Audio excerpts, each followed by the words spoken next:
台湾要准备引进印度劳工，也毋过清华大学印度中心嘛建议讲政府毋但应该引进印度劳工，嘛当来甲印度签合作协议，使印度学生来台湾读册。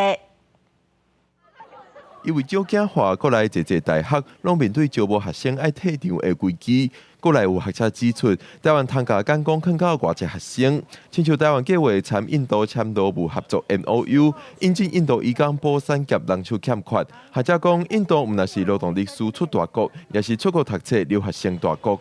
印度是世界上人口第一大国，已经超越中国，成为世界人口第一大国。那它不只是第一大国，它是年轻的大国。印度的人口中位数就中间那个大概是28，光现在他留学到其他国家去的，大概就超过100万人。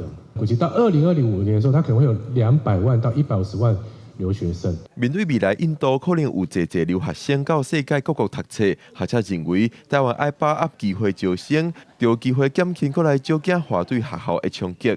另外，有学者认为台湾会当发挥家己的产业优势，请留学生来台湾。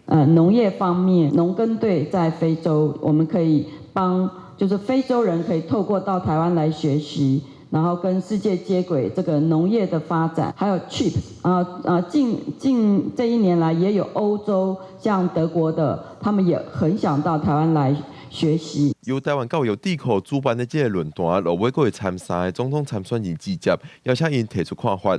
智库进前也邀请参选人回应108课讲基职教育等问题，民进党国文的10个题目拢回答，民进党赖清德回答5个题目，国民党校友义无提出任何回应。智库呼吁总统参选人要重视教育议题，接受选民的检视。